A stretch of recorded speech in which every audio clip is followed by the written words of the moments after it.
इतने चैलेंज किया, आपका मौलवी ना बैठ सका, तो चलें 20 लाख रुपए का चैलेंज है। ये जो पत्थर का डब्बा बनाया है जिसे बैतुल्लाह यानी अल्लाह का घर कहते हैं, अल्लाह तो कहीं मौजूद नहीं, अल्लाह तो लामका है, तो फिर तुमने अल्लाह का घर बनाकर उसके अंदर क्या ऐसा डाल दिया? आप लोगों को 20 लाख रुपए का चैलेंज है, जिसको आप लोगों ने आज फैशन बना लिया, जिस डब्बे को, जिसको आप कहते हैं कि पत्थर की पूजा नहीं होती, आज उस डब्बे के गिर्द आप 7 दफा हिंदू भाइयों की तरह झूमते हैं, घूमते हैं, और फिर उस पत्थर को आप चूमते हैं, जबकि आप खुद कहते हैं कि अल्लाह पत्थरों की इबादत को कभी मंजूर नहीं करता। जवाब दो, मुझे सवाल पूछे हैं, इन सवालों के जवाब हैं या नहीं? अगर अल्लाह ताला हर जगह मौजूद है तो फिर खाना काबा को अल्लाह ताला का घर क्यों कहते हैं?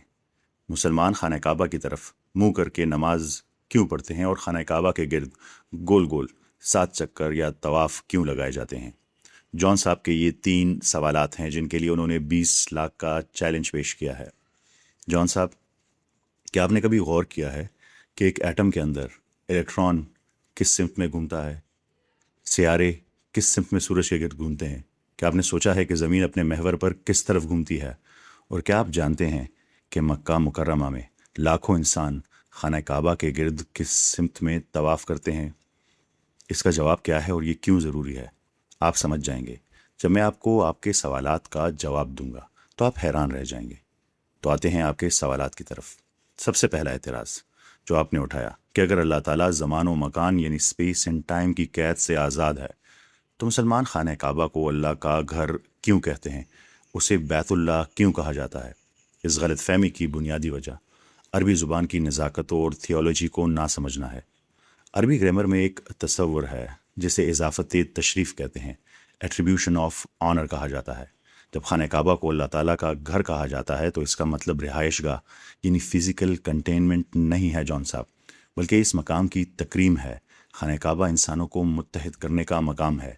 हम इंसान ज़मान व मका की कैद में है, इसलिए हमें जुड़ने के लिए एक ज़मीनी निशान चाहिए, मगर अल्लाह ताला की ज़ात इन मादी दीवारों से बहुत बुलंद है और बेनियाज है। कुरान करीम इस बात को बिल्कुल वाज़े कर देता है कि अल्लाह ताला की ज़ात फ़िज़िकल डायमेंशन से मावरा है। सूरह शुरा में वाज़े ऐलान है, लईसा कमिस्लिही शैउन, इस कायनात में उस जैसी कोई चीज़ नहीं है। और सूरह बकरा कहती है, मशरिक़ और मगरिब अल्लाह ही के हैं, तुम जिधर रुख करो उधर अल्लाह की ज़ात है।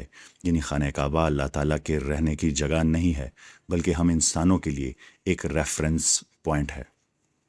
चूँकि हम इंसान ज़मान व मकान स्पेस टाइम में कैद हैं, हमें जुड़ने के लिए एक फ़िज़िकल मरकज़ चाहिए, जबकि अल्लाह ताला इस कैद से बिल्कुल आज़ाद हैं।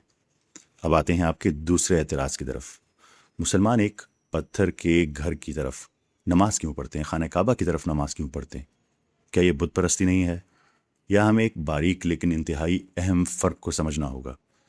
किसी चीज़ की इबादत करने और किसी चीज़ की तरफ रुख करने में, इबादत करने में ज़मीन आसमान का फ़र्क है। किसी चीज़ की इबादत करने यानी प्रेइंग टू एन ऑब्जेक्ट, और किसी चीज़ की तरफ रुख करके इबादत करने यानी praying towards a focal point में ज़मीन आसमान का फ़र्क है। आप पूछ सकते हैं कि फिर मखसूस किबला रुख की ज़रूरत क्या है? अगर अल्लाह ताला हर जगह है तो हर सिमत में नमाज क्यों नहीं पढ़ सकते? फ़िज़िक्स और सिस्टम थ्योरी का एक बुनियादी उसूल है कि अगर किसी भी बड़े और पेचीदा यानी कॉम्प्लिकेटेड सिस्टम में एक यूनिफाइड वेक्टर ना हो तो वह सिस्टम एंट्रोपी यानी शदीद इंतशार का शिकार हो जाता है। आज दुनिया में तकरीबन 2 अरब मुसलमान हैं। फ़र्ज़ करें कि नमाज का वक्त होता है और कोई किबला, कोई मरकज़ मुकर्रर नहीं है। कोई शख्स शुमाल की तरफ मुँह करके खड़ा है, कोई जुनूब की तरफ, कोई मशरिक़ की तरफ। ये कैसा मंज़र होगा? ये एक बेहंगम और बेतरतीब हुजूम का मंज़र होगा। खाना काबा दरअसल अरबों इंसानों को सिंक्रोनाइज़ करने का एक ग्लोबल रूहानी GPS कोऑर्डिनेट है। ये जोग्राफियाई मरकज़ इस बात को यकीनी बनाता है कि चाहे आप न्यूयॉर्क में हो, टोक्यो में हो या इस्लामाबाद में, जब आप सजदा करेंगे तो पूरी दुनिया के मुसलमान एक ही लम्हे में एक ही मरकज़ पर मुत्तहिद होंगे। और याद रखिए, मुसलमान काबे के पत्थरों को नहीं पूछते। बुत परस्ती ये है कि आप समझे इस पत्थर में कोई ताकत है। तारीख़ गवाह है कि खाना काबा सैलाबों से गिरा, जंगों में नुकसान का शिकार हुआ और इसे दोबारा तामीर किया गया। अगर वहाँ इमारत आर्जी तौर पर मौजूद ना भी हो तब भी पूरी दुनिया के मुसलमान उसी जगह, उसी GPS कोऑर्डिनेट की तरफ रुख करेंगे, क्योंकि असल अहमियत इस सिमत पर जमा होने के हुक्म की है जो अल्लाह ताला का है। پتھروں کی نہیں. ذرا اسلام کے اس خوبصورت اور گہرے تصور کو دیکھیں. ایک مرتبہ نبی کریم صلی اللہ علیہ وآلہ وسلم خانہ کعبہ کا طواف کر رہے تھے. آپ نے کعبے کو مخاطب کیا اور فرمایا: اے کعبہ، تو کتنا پاکیزہ ہے، تیری خوشبو کتنی پیاری ہے، تو کتنا عظیم ہے اور تیری حرمت کتنی زیادہ ہے.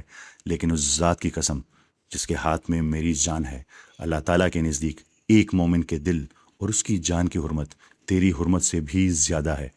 ذرا سوچئے، جس پتھر کی عمارت پر ایتھیسٹ طنز کرتے ہیں، ہمارا دین تو یہ سکھاتا ہے کہ اس کائنات کے مقدس ترین عمارت کی اہمیت بھی ایک انسان، ایک مومن کے دل کے سامنے کم ہے. خانہ کعبہ تو صرف ہمارے جسموں کے رخ کرنے کا ایک فزیکل مرکز ہے. اب آتے ہیں سب سے دلچسپ اور سائنسی حوالے سے حیران کن اعتراض پر کہ مسلمان خانہ کعبہ کے گرد گول چکر کیوں لگاتے ہیں، طواف کیوں کرتے ہیں، اور وہ بھی اینٹی کلاک وائز، اور صرف 7 چکر کیوں؟ کیا یہ واقعی کوئی بے معنی رسم ہے؟ ذرا سائنس کی اینک سے دیکھیں جان صاحب. طواف دراصل اس کائنات کی سب سے بنیادی حرکت ہے، ایک عملی نقل یعنی میکروسکوپک ریفلیکشن ہے. کائناتی میں کوئی بھی چیز ساکن نہیں ہے. آپ مائکرو کاسموس یعنی ایٹم کو دیکھیں، نیوکلس کے گرد الیکٹران کس سمت میں گھوم رہے ہیں؟ Anticlockwise. اب آپ میکرو کاسموس میں آ جائیں، ہماری زمین اپنے محور میں کس سمت میں گھوم رہی ہے؟ Anticlockwise. چاند زمین کے گرد اور سیارے سورج کے گرد کس سمت میں چکر لگا رہے ہیں؟ Anticlockwise. اور ہمارا پورا نظام شمسی، ہماری کہکشاں ملکی وے کے بلیک ہول کے گرد کس سمت میں محور گردش ہیں؟ اینٹی کلاک وائز جان صاحب. حتیٰ کہ میتھمیٹکس اور فزکس میں جو اسٹینڈرڈ پازیٹیو روٹیشن ہے وہ ہمیشہ کاؤنٹر کلاک وائز کو ہی مانا جاتا ہے. انسانی جسم کی طرف آئیں، ہمارا دل ہمارے سینے میں بائیں جانب ہے. جب ہم خانہ کعبہ کا طواف اینٹی کلاک وائز کرتے ہیں تو ہمارا دل سیدھا خانہ کعبہ کی طرف ہوتا ہے. خون کی گردش دل سے شروع ہوتی ہے. کائنات کا ذرہ ذرہ فزکس کے قوانین کے تحت اپنے خالق کے سامنے سر تسلیم خم کیے ہوئے ہے، ایک حرکت میں ہے.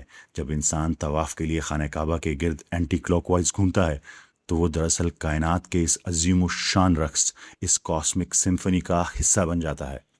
فرق صرف اتنا ہے کہ سیارے اور ایٹم مجبوراً گھوم رہے ہیں، جبکہ انسان اپنے شعور، اپنے فری ول کے ساتھ، اپنی مرضی سے خود کو کائنات کی اس یونیورسل فریکوینسی کے ساتھ ہم آہنگ کر دیتا ہے، ہم آہنگ ہو جاتا ہے. پھر یہ سوال کہ صرف 7 چکر کیوں، طواف 5 یا 10 کیوں نہیں؟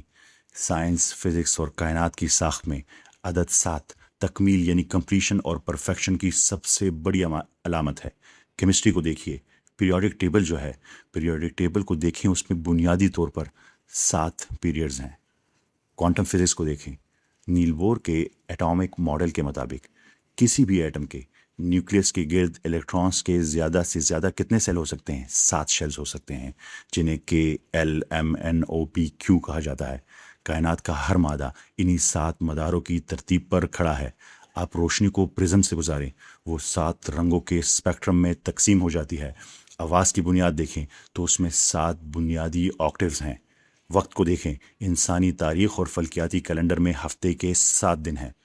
اور جب ہم قرآن کریم پڑھتے ہیں تو اللہ تعالیٰ بار بار کائنات کی ساخت کو 7 آسمانوں، 7 سماوات سے تعبیر کرتا ہے. 7 چکر لگانا کوئی حادثاتی نمبر نہیں ہے.